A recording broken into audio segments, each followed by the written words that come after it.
Hey everybody, it's Brian Asbury, and I just wanted to welcome you to today's episode. If you could, like today's episode, hit that subscribe button, and let's continue to grow the developmentally speaking brand. Today, my guest is former WCW competitor Lodi. Lodi, how's it going? Hey man, it is going absolutely wonderful. Thank you very much for having me today.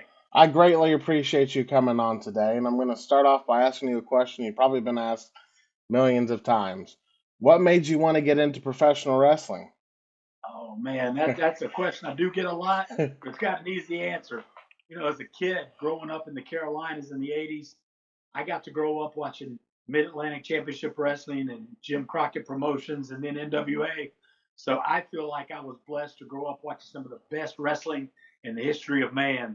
So watching Ric Flair and Dusty Rhodes and the Rock and Roll Express and Arn Anderson, Arn Anderson and Nikita Koloff and those guys. So to grow up in that era and watch those guys and as a kid not wanting to emulate them, first and foremost, I'd be crazy to say I didn't as a kid. Mm-hmm. But getting an opportunity to not only wrestle with a lot of those guys and meet a lot of those guys, work with them, become friends with them, and train their kids, Mm-hmm. I have lived a quite a charmed life when you put it all together.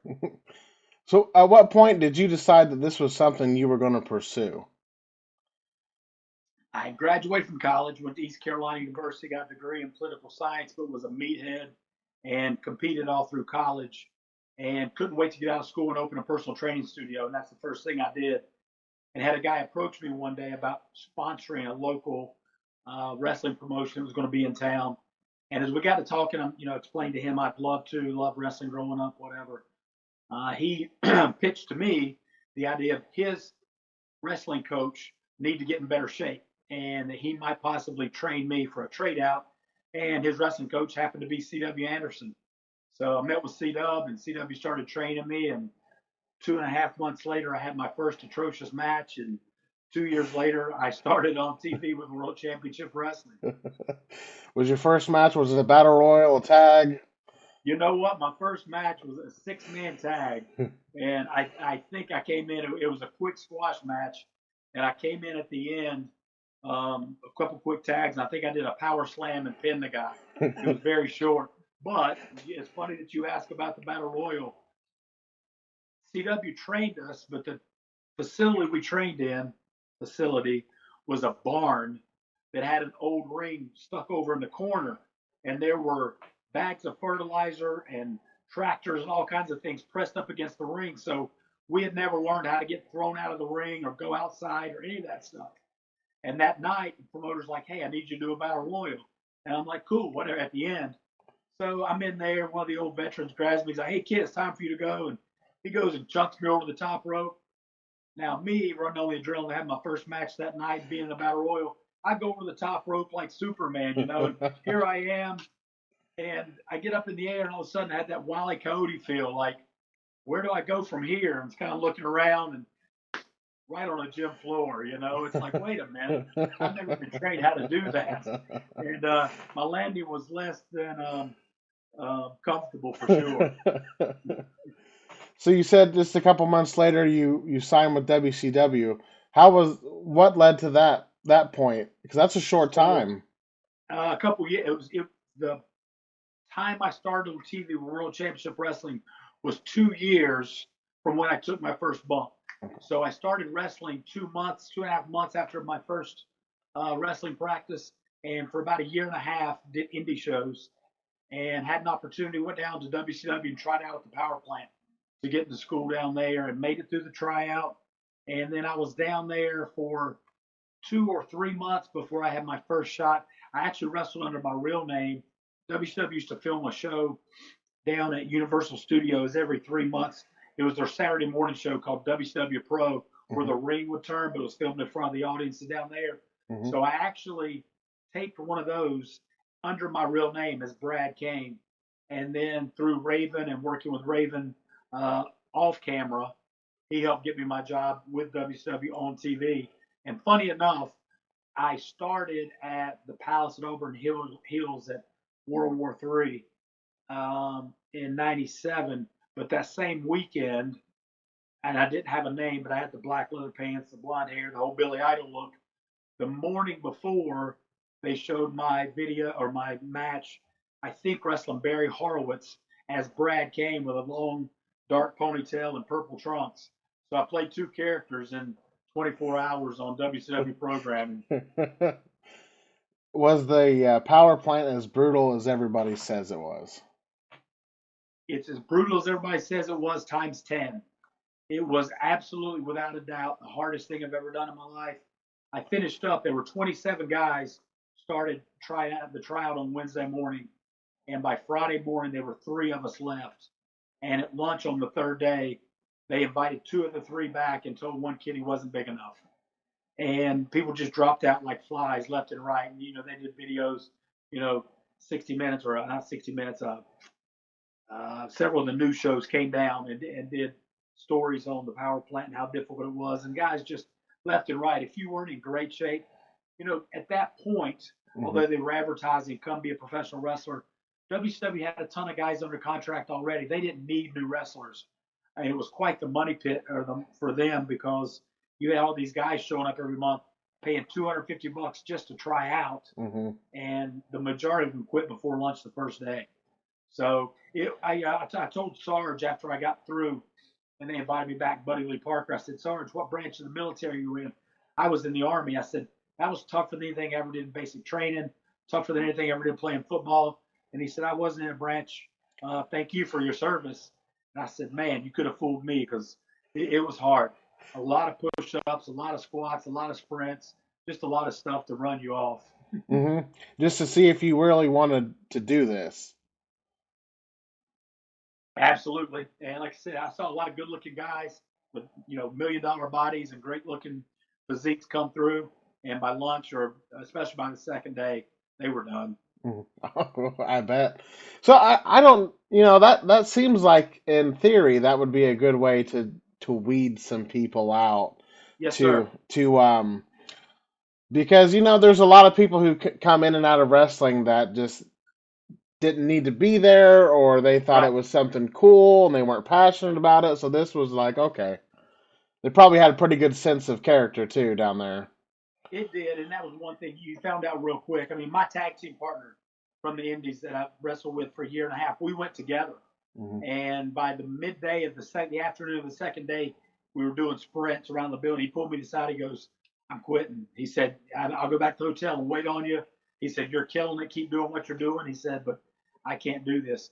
To his credit, he went back home to North Carolina and spent the next 2 months getting in shape and came back for a tryout and got back in the next time around. So what led to your debut at World War III?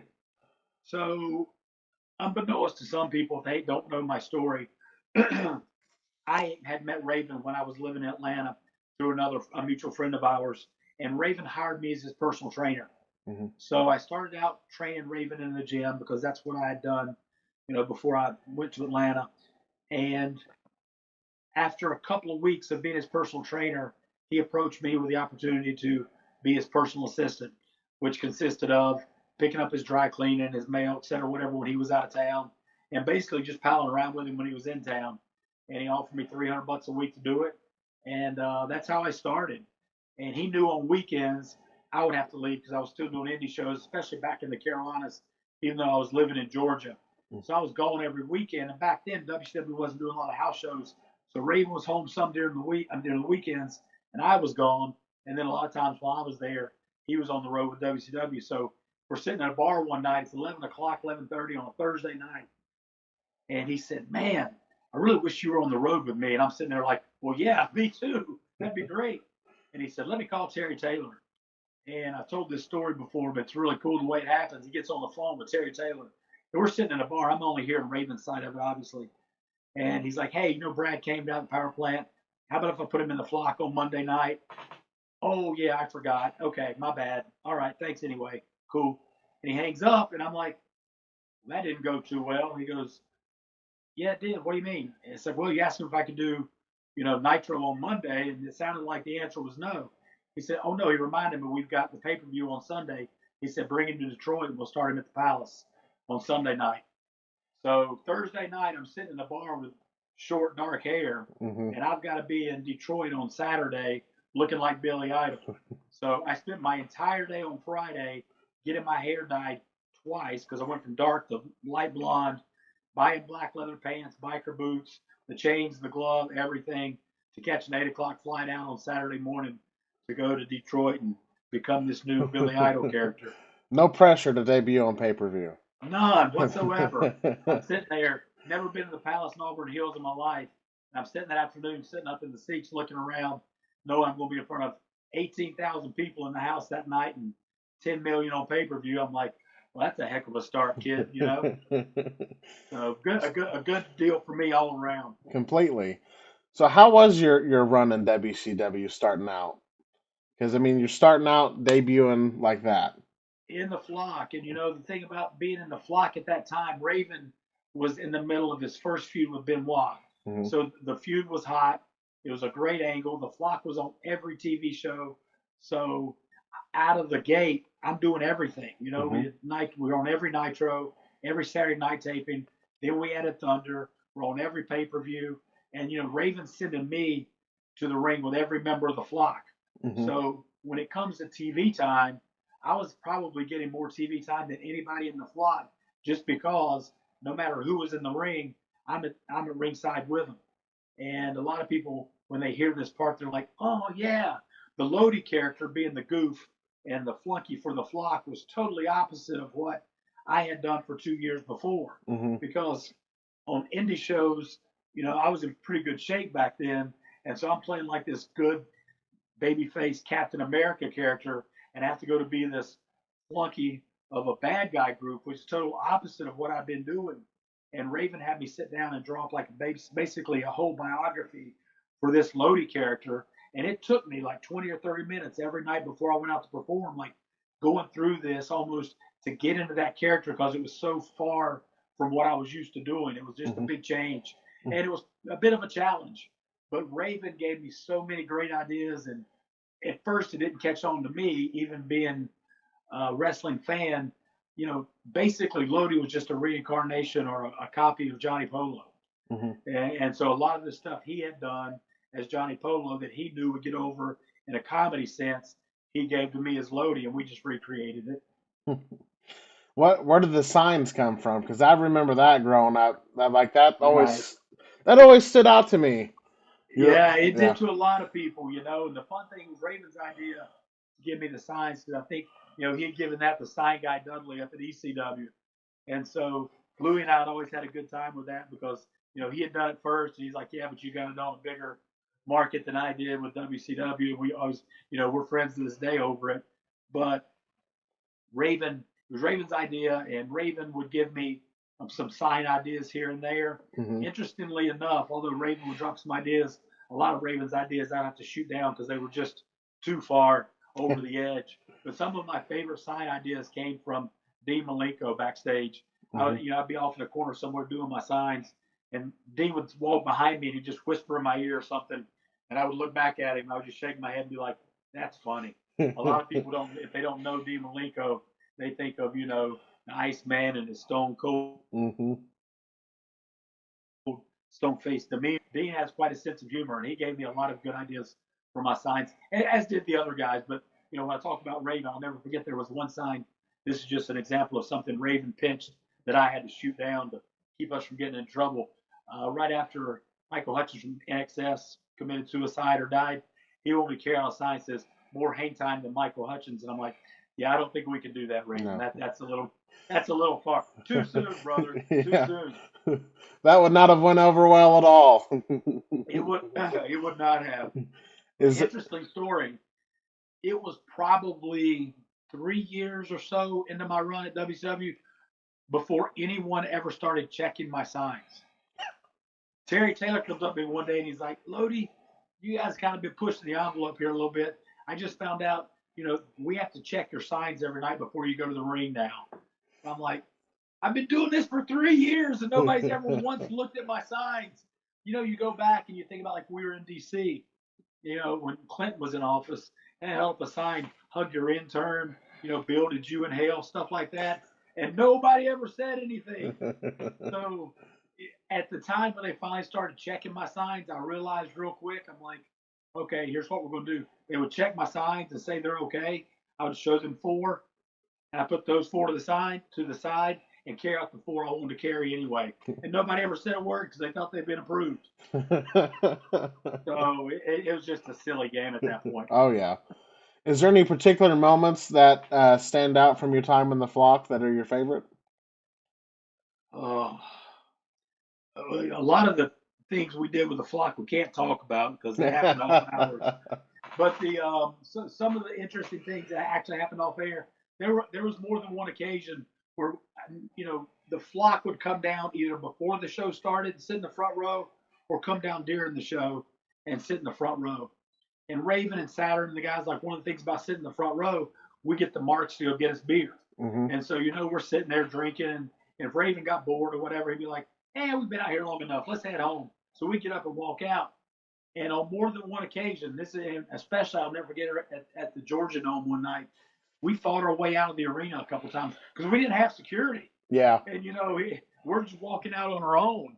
And thank goodness we had Hammer and Reese and some of those guys with us in Saturn. But Sick Boy and I performed Sick Boy's wedding back in April, and he and I laugh about it to this day about us fighting our way out of the Georgia Dome as we're going up, to find the way into the foyer to get back down to the locker room. Because we always went up and went out and had to find our way back down. And more than one occasion, somebody want to throw a beer at us or whatever. And in the ring, you kind of take it, but when you're out in public like that, Mm-hmm. you kind of had to fight back a little bit. The rules are a little different.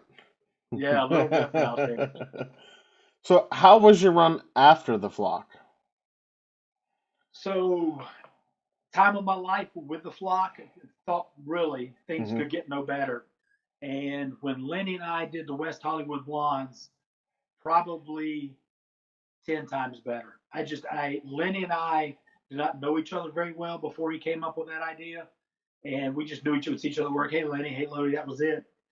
And Lenny approached me one day. He's like, what are they doing with you now, Lodi? I'm like, they don't really have a lot going on. And he said, well, I don't either. What do you think about us being a tag team? And I remember distinctly looking at him like, what are we going to do? Be Lenny and Lodi the losers? I'm like, what are we going to do? I mean, what are we going to do here? And he said, "We ever seen the skit, on Saturday Night Live, the cartoon, they had Big Us the Gay Duo? We could do something like that, but not push the envelope or whatever." And funny enough, I said, if you type that up and bring it to me, I'll take it to Nash, because Nash was the booker at the time. And knowing Lenny's not going to type this thing up, right? It's never going to happen. It's just going to die right there. 2 weeks later at TV, Lenny shows up with 3 pages typed. And he said, "You promised you'd take this to Nash." And I look at it, and the first line says, "This is not a gay gimmick." And I'm like, "Lenny, I can't give this to them." He said, "You promised." I said, "Come on." We walk into Nash's office, like, "Nash, how you doing? I got something for you. Can I share something with you?" He said, "Yeah." I said, "I got an idea for you." And I hand it to him. Nash looks at it and goes, "This is not a gay get out of here." He read the first sentence. He throws the papers and like, "Get out of my office," and kicks us out. I'm like, "Good job, Lenny." And he's like, "Well, you said you'd try." I said, "I tried." And so that was it. And about 2 months later, I'm living out in West Hollywood. I'm out in LA.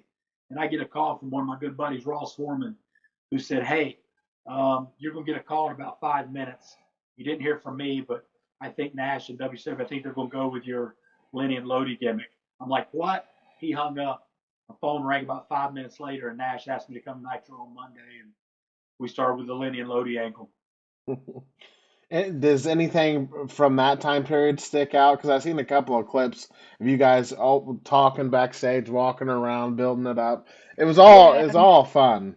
It was so much fun for us. And Lenny and I said, for 2 guys who didn't know each other at all, our in-ring chemistry and on-camera chemistry was just something you can't just buy that or manufacture that. It's either there or it's not. And to this day, I haven't had that kind of chemistry with someone else before. And it was funny, we had not seen each other for probably a couple of years. And back in 2019, we got back together and went to WrestleCade here in Winston-Salem, North Carolina, and had an appearance together. And actually went out in the Battle Royal that night. And we spent the weekend, together. And it was funny, we were crashing that night. And Lenny's like, "Bro, it feels like, we hadn't missed a day or a beat since we were on the road together, but we got along so well. We we both enjoyed working out, eating the same, and traveling. So we traveled together. We shared rooms. We did so much together, and we got along great. I talked with him yesterday. It was his birthday, so we still stay in touch to this day. And so our friendship that came out of that, but just the fun times doing what we do on the road, as far Mm-hmm. as Arn told my kids here one night, he's like, there's no better job in the world than making a living as a professional wrestler if that's what you love. That Mm-hmm. is just there's nothing better. It's awesome, and truly, my time in the flock and my time with Lenny was just fantastic. I've always thought like with wrestling, it's all about the journey and not the destination. Right, Mm-hmm. right. Some of the things, I love performing, and we can go through matches and things we did and vignettes and all that's great, and I love all that. But also the camaraderie and the Mm-hmm. friendships that you made for a lifetime, that's just something you can't put a price tag on. I completely agree. So you did the flock, you did the West Hollywood. How was life after WCW? Lenny and I went on tour overseas with World Wrestling All Stars for a while, and that was fun. Again, us working together, a lot of big names on those cards, which was Mm-hmm. that was fun to do, and to be overseas and get to see a whole new audience in person, and just went to Australia, England, Scotland, Wales, Ireland, and because at that time they were getting so little pro wrestling, like Mm-hmm. every venue we did was sold out.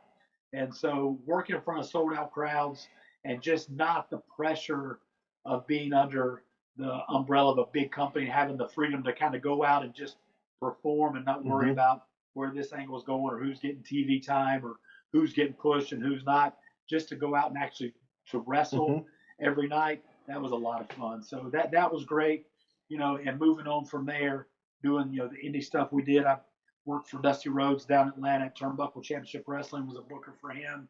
And that was a great time in my life.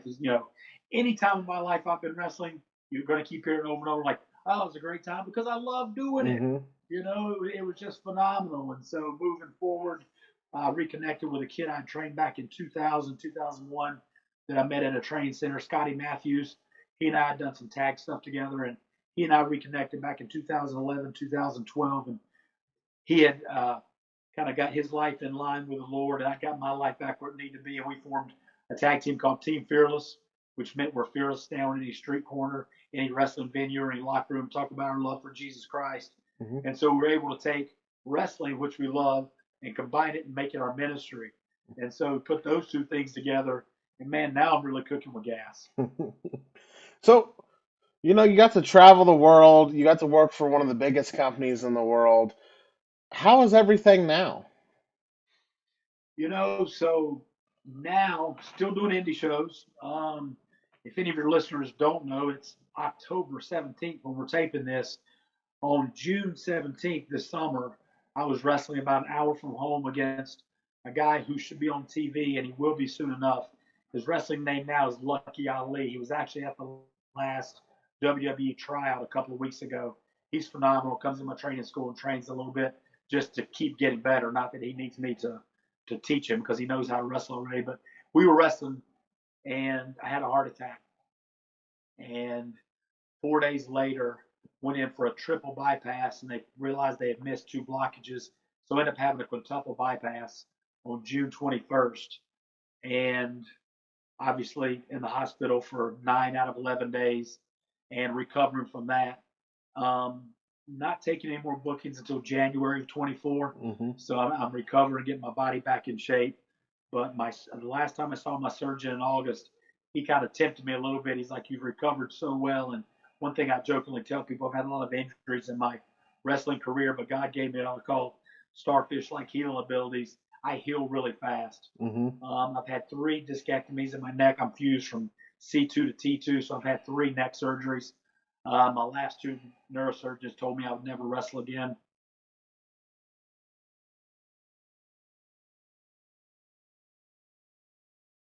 Able to wrestle, on the weekends and do indie shows, spread the gospel. And again, I don't have that pressure of the TV time, and Mm-hmm. basically I get to kind of call my own shots when I go into wrestle now.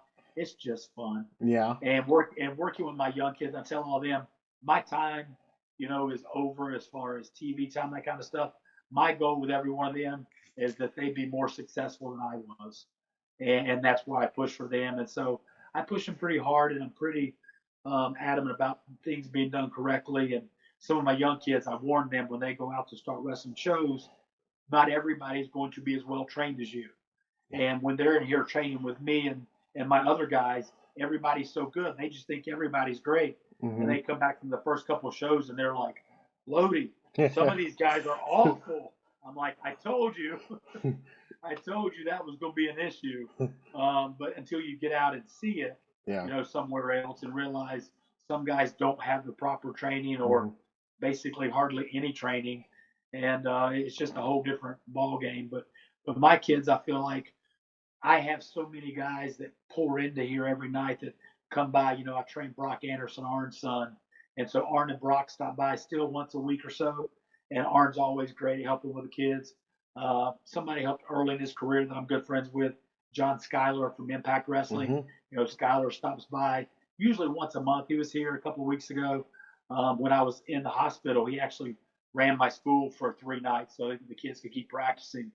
And so with the guys that drive by, Sick Boy comes by, CW Anderson's been by. So we just have different people in and out, and you just never know who's going to show up.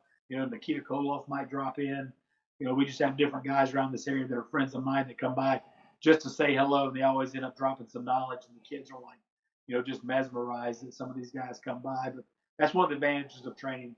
The Team Fearless Training Academy is we pull in some different people that can really help you out. Where's the academy located at? We're in Matthews, North Carolina, where my personal training studio is. And all the information for that's on our website at yourflexappeal.com. That's the name of my gym, but we have a whole page on there just for Team Fearless Training Academy. And so, one guy that was here last night and ran the entire practice had a couple guys get injured, and I felt like a medic last night back in my military days. But Caprice Coleman from Ring of Honor, Mm-hmm. he was in with his son last night, and Caprice practically ran the whole class on his own last night. So just, again, a Mm-hmm. lot of guys in and out of here that have some real quality backgrounds that can help out these young guys a lot. And your classes last longer than 2 weeks before you send them out and they're a That's pro. it. Yeah. I'm a little slow to send my kids out to the world because I tell them, like, first of all, we're joined at the hip because Mm-hmm. I'm your trainer and you're my student, and everything you do, I will hear about before you can call me. So you got to make sure you behave while you're on the road because I'm going to find out if you don't. Where can people reach out to you at? You can find me on my social medias, Brad Lodi Kane or Brad Kane, aka Lodi, on Instagram, Facebook, Twitter. I've got pretty much all social media except for TikTok and Snapchat. Those are two I just don't quite get into. But Instagram and Facebook there, and you can, like I said, go to the Your Flex Appeal website and send me any info you need. You can get a response from me there if you have questions about the training school or anything else in general. I have one final question for you, and it kind of Okay. ties in with your school. Um, if you could give any advice to anybody getting into professional wrestling, what would it be? First and foremost, the answer to that question, the first thing I tell everyone is if you're able, make sure you get an education first. Mm-hmm. If you can go to college and train to wrestle at the same time, that's great. Have something to fall back on because wrestling's not a given. I know a lot of guys from the time they started that have made it to the TV level and to WWE or to Impact or AEW. Also, now how hard they work to get there. Mm-hmm. I know there are a lot of guys who are attempting to get there that never come close. And so don't put all your eggs in one basket and think, I don't need college or I don't need an education or a trade or a craft because I'm going to wrestle forever. That's not necessarily, again, with the injuries, you don't know, Mm-hmm. how long a future you're going to have in this. And I tell my kids, I don't do this to scare them, but just to be honest with them, it's not a matter of if I'm a professional wrestler, am I going to get hurt? It's a matter of when am I going to get hurt and how bad is it going to be? Mm-hmm. It's just that simple. You can't do what we do for an extended period of time and not have some injuries pile up. Speaking of John Schuyler, he was 14 or 15 years in before he had a major issue or whatever, and he was doing a match for AEW, an enhancement type deal down there, and did a simple roll and blew out his ACL, his MCL, and his PCL on his knee. I mean, Mhm. just if you watch it, you're like, he just did a front roll. Mhm. How did that? But I mean, he was out for almost 10 months after surgery and rehabbing that. So you just don't know when it's going to happen. So you got to have something else to fall back on, I think. But to get into it, three things. You got to be able to wrestle. So technically, you've got to be technically sound and know how to Mhm. actually do the technical part of it. You got to, in my mind, you got to look the part. And Mhm. that's probably my biggest knock on the product today is some of the guys don't necessarily look the part. We're supposed to look like we're able to compete, wrestle, fight. Mhm. And some of these guys today, you never look twice at walking through the airport and think there goes a professional wrestler. I don't want to come across as a jaded old veteran, but as a young kid, all the guys that I grew up watching were larger than life. Mhm. You know, all the from Barbarian to the Warlord to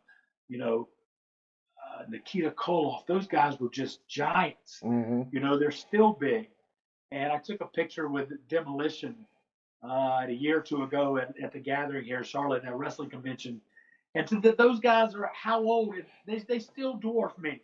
I'm Mhm. like, see, those are men, Mhm. and it's like Yeah. I walk into a locker room today, and I was short when I was in WCW. I was one of the shorter guys there. I walk into a locker room now, it's like I'm surrounded by soccer players. I'm like, I'm in the right place here. Mhm. Eh, but that's just my take on it. And the third thing is you got to be able to talk. If you Mhm. got those three things, you might have a chance of making it because it's very competitive. But you got to be able to wrestle, you got to look the part, and you got to be able to talk. I just want to say thank you for what you've done for professional wrestling and what you continue to Oh, do. It was an you are honor very to have welcome. you on today, and I greatly appreciate your time. Thanks for having me. Let's do it again sometime. I would love to.